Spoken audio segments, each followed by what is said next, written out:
नमस्कार, खबरों की खबर में आपका स्वागत है। महाराष्ट्र में राजनीति एक नए दिशा में चलने लगी है।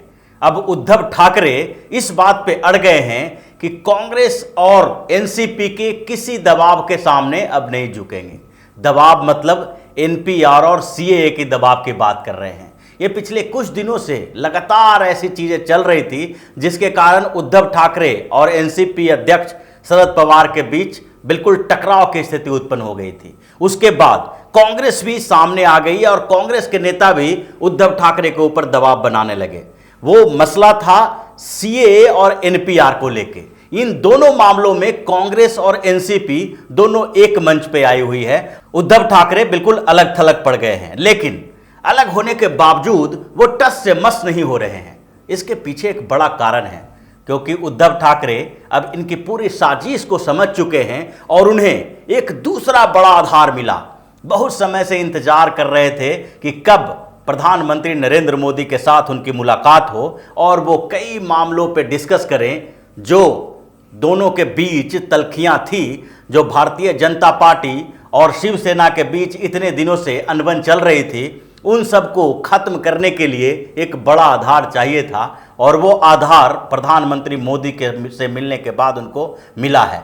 जिसके बाद अब उद्धव ठाकरे इस बात के लिए चिंता नहीं कर रहे हैं कि कांग्रेस और एनसीपी कब सरकार से बाहर निकले, और उसके लिए वो तैयार बने हुए हैं।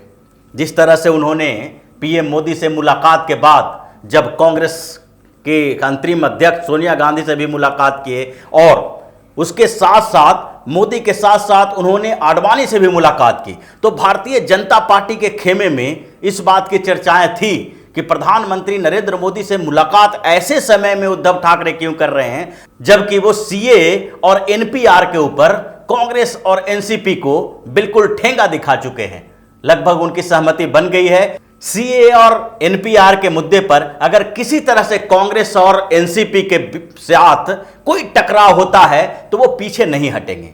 बहुत पीछे हट चुके हैं और अब वो आगे की तरफ भी बढ़ते जाएंगे। इसके अलावा सीएए और एनपीआर के साथ साथ उन्होंने अयोध्या जाने का ऐलान भी कर दिया है और मार्च में लगभग 7 मार्च को उन्होंने बताया है कि 7 मार्च को अयोध्या जाएंगे और अयोध्या से हो सकता है कि एक बड़ा ऐलान हो, क्योंकि अभी तक एनपीआर और सीएए को तो बर्दाश्त करती रही है एनसीपी और कांग्रेस। उनके अयोध्या जाने के बाद जो उनका रूप होगा उसके बाद बर्दाश्त करना मुश्किल हो सकता है। और इसके साथ ही कांग्रेस और एनसीपी के अंदर मंथन कार्यक्रम शुरू हो गया कि उद्धव ठाकरे जब दिल्ली से लौट के महाराष्ट्र गए, मुंबई गए, तो उसके बाद एनसीपी के कुछ नेताओं ने उनसे मुलाकात की। यहाँ तक कि शरद पवार भी उनसे मुलाकात किया और बहुत सारी चीज़ों पर चर्चा हुई। उनके अंदर एक डर था कि मोदी से मुलाकात के बाद उद्धव ठाकरे क्या पहले वाले रुख अख्तियार करते हैं या फिर उनका तेवर है जो बदला हुआ रहता है।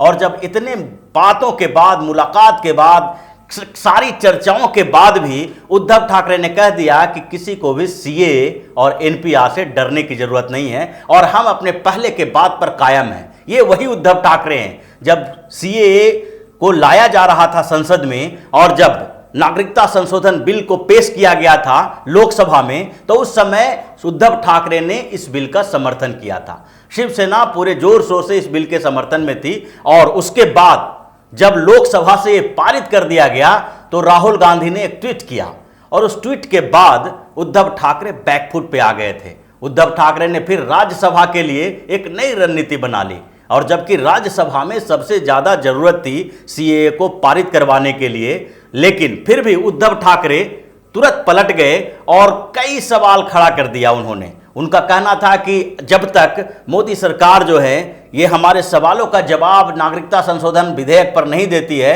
तब तक हम उनका समर्थन नहीं करेंगे। और ये मुद्दा इसलिए उठा था क्योंकि राहुल गांधी ने एक तरह से धमकी दे दी थी कि अगर सरकार बनाना है, मुख्यमंत्री बनना है, तो बने रहना है, तो इसके लिए आपको एक कॉमन मिनिमम प्रोग्राम जो तय किए हैं उसी के अनुसार चलना पड़ेगा और उसमें वैचारिक एकता भी चाहिए। आपको दिखाना पड़ेगा कि कांग्रेस के जो मुद्दे हैं वो हमारे मुद्दे भी हैं और कांग्रेस के खिलाफ हम नहीं जा सकते। उसके बाद उद्धव ठाकरे डर गए थे और उद्धव ठाकरे ने राज्यसभा में इस बिल को समर्थन देने से इनकार कर दिया, अपने सांसदों को वॉकआउट के लिए कह दिया और फिर दोनों तरह की स्थिति सामने में आ गई। हालांकि उन्होंने एक चालाकी की थी और इसके विरोध में वोटिंग नहीं करवाई। इसके विरोध में वोटिंग नहीं होने से मोदी सरकार के समर्थन में भी ये आ गए और नागरिकता संशोधन कानून को, मतलब नागरिकता संशोधन विधेयक को कानून बनाने में इनकी भी एक भूमिका रही। लेकिन उस समय के उद्धव ठाकरे और अब के उद्धव ठाकरे में थोड़ा अंतर हो गया है। उन्होंने बाद में कहना शुरू कर दिया कि नागरिकता संशोधन कानून किसी के खिलाफ नहीं है और इससे किसी को डरने की जरूरत नहीं है। और ये भाषा जो थी वो अमित शाह और नरेंद्र मोदी की थी। अमित शाह और नरेंद्र मोदी बार बार इस बात का जिक्र करते रहे हैं कि ये कानून जो है किसी के विरोध में नहीं है और हिंदुस्तान के किसी भी मुसलमान को इस कानून से नहीं डरना चाहिए, क्योंकि ये हिंदुस्तान के किसी व्यक्ति के लिए है ही नहीं। इसका सीधा संबंध अफगानिस्तान, पाकिस्तान और बांग्लादेश के अल्पसंख्यकों से है। हिंदुस्तान के अल्पसंख्यकों से इसका कोई लेना देना नहीं है। और वही भाषा उद्धव ठाकरे बोलने लगे। उसके बाद जब एनपीआर की बारी आई तो भी उद्धव ठाकरे ने अड़ियल रुख अख्तियार कर लिया, जबकि कांग्रेस शासित प्रदेश बार बार इस बात को दोहरा रही है कि हम किसी भी स्तर पर एनपीआर को लागू नहीं होने देंगे। और दूसरी तरफ उद्धव ठाकरे इस बात पे अड़े हुए हैं कि एनपीआर में कोई ऐसा प्रावधान नहीं है जिसके सामने ये कहा जाए कि एनआरसी की ये पृष्ठभूमि तैयार करेगा, जैसा कि कांग्रेस के नेता बोलते रहे हैं। उद्धव ठाकरे को बहुत समझाने की कोशिश की गई, यहां तक कि कांग्रेस के नेता भी उनको समझाने में लगे हुए हैं। एनसीपी अध्यक्ष शरद पवार भी बार बार ये बात बोल रहे हैं कि एनपीआर है जो एनआरसी की पृष्ठभूमि तैयार करेगा, इसलिए एनपीआर के प्रावधानों को समझ लें, पढ़ लें, उसके बाद ही ये तय करें कि इसे लागू किया जाए या नहीं। लेकिन उद्धव ठाकरे टस से मस नहीं हो रहे हैं, उन्हें आलोचनाओं से परहेज नहीं हो रहा है। जबकि कांग्रेस प्रवक्ता मनीष तिवारी ये बता रहे हैं उनको कि उद्धव ठाकरे के पास एनपीआर के बारे में जानकारी नहीं है। उद्धव ठाकरे को पहले इसके प्रोविजंस को समझना चाहिए, क्योंकि इसमें जो प्रोविजंस दिए गए हैं उसके बाद ये समझ में आ जाएगा कि एनआरसी लागू करने के लिए पहले एनपीआर जरूरी हो गया है। लेकिन फिर भी उद्धव ठाकरे ने स्पष्ट रूप से मना कर दिया और बोल दिया कि एनपीआर तो महाराष्ट्र में लागू होकर रहेगा, चाहे कांग्रेस इसके लिए समर्थन दे या समर्थन वापस ले ले। आखिरकार उद्धव ठाकरे को इतनी हिम्मत अचानक कैसे आ गई?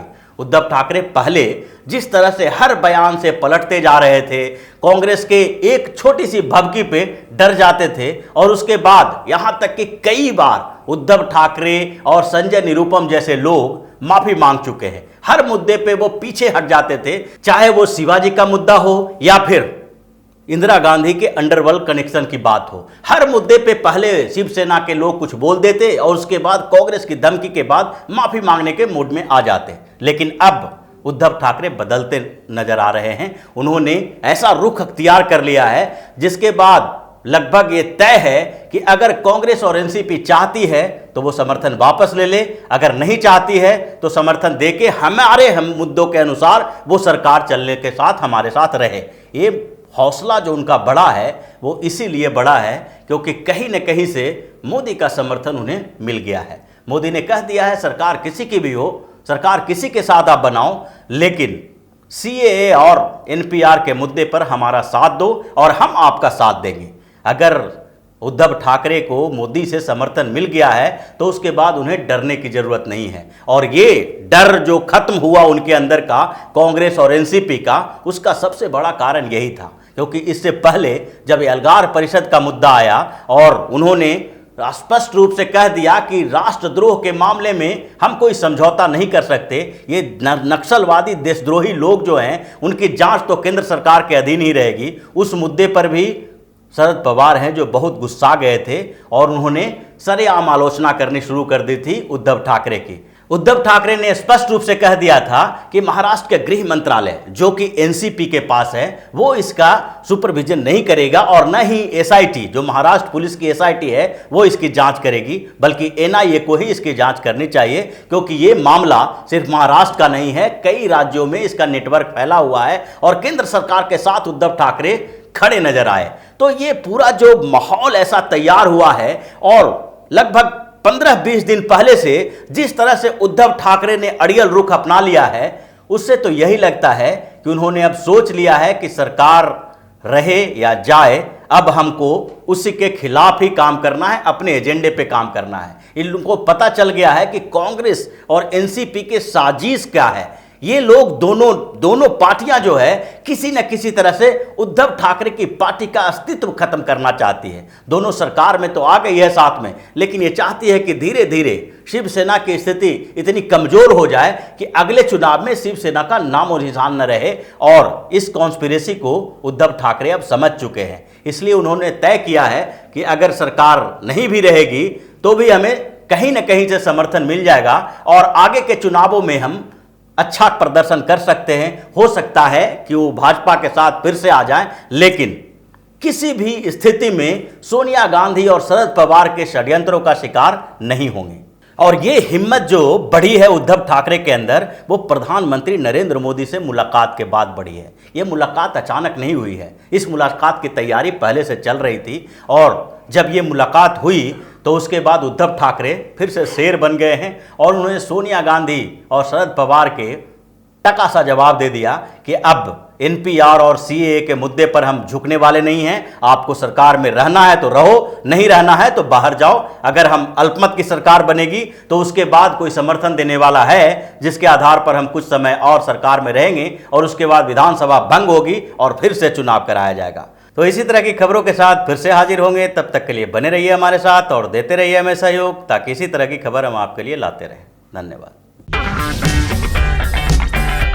अगर आपको हमारा वीडियो पसंद आया हो तो इसे लाइक करें, हमारे चैनल को सब्सक्राइब करें और हाँ, बेल आइकन दबाना ना भूलें ताकि आप तक हमारे वीडियो की नोटिफिकेशन पहुंचती रहे।